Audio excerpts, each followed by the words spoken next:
You've spent 15 years building this business. You know every corner, every client, every margin, every problem you've ever solved. A buyer walks in and sees something entirely different. They see risk.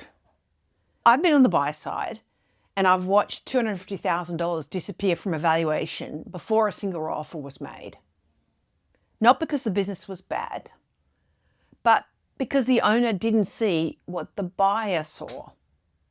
85% of deals see a price reduction during due diligence. You need to expect it. It's not because sellers are dishonest, because the things that matter to a buyer aren't visible to the owner until someone points them out. Here are 3 of them, and stay tuned in the end for an extra tip in managing due diligence. Number 1, the customer who pays the bills.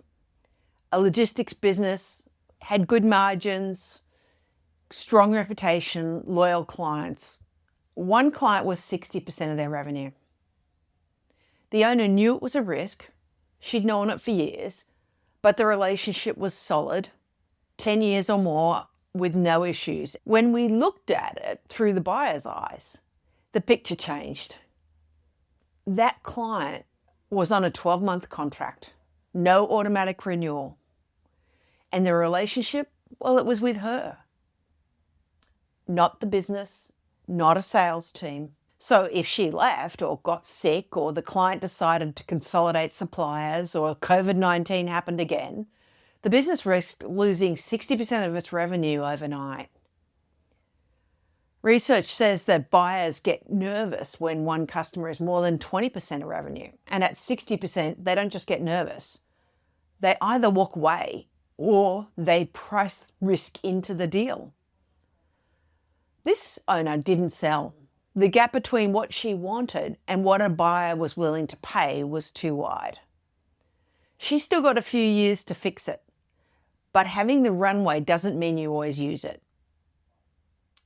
The second, the team that isn't really a team. A professional services firm. The owner had been running it for 15 years. She had a team. People she'd hired early, trained up, stayed on, were loyal to her.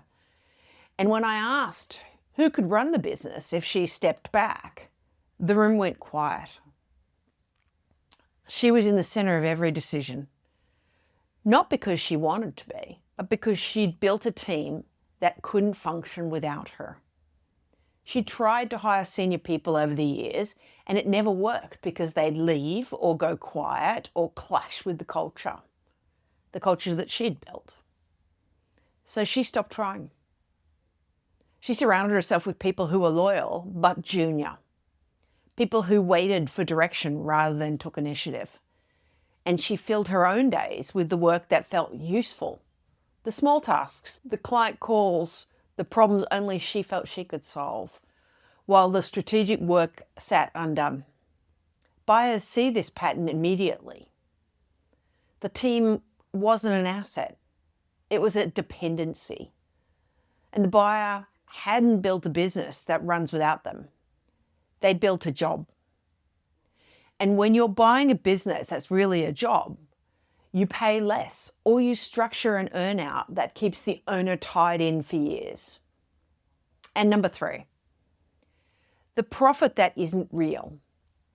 A specialty retailer. On paper, the numbers look good and healthy. The business was exciting. Solid margins, consistent profit. Then when we looked at the owner's salary, she was only paying herself $90,000 a year. The market rate for that role, someone running operations, managing staff, handling suppliers, and making every key decision, well, that was close to $180,000. So that $90,000 gap, it wasn't profit, it was unpaid labor. The business didn't make money because it was well run. It made money because the owner worked for half price.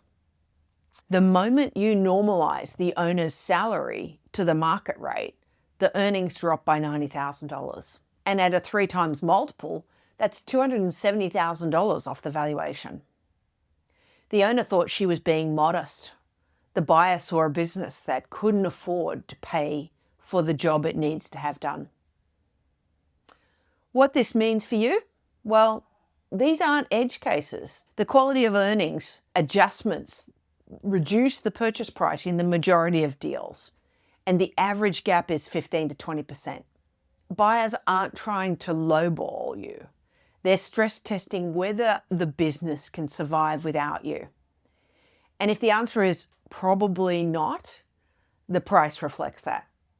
The good news, all three of these things are fixable, but not at the point of sale. By then it's too late. And here's the extra tip I promised you. Watch how you talk to your team. When a buyer asks, who handles operations, or who manages your key accounts? Listen to your own answer. If every response starts with a, well, I usually, they hear dependency on you.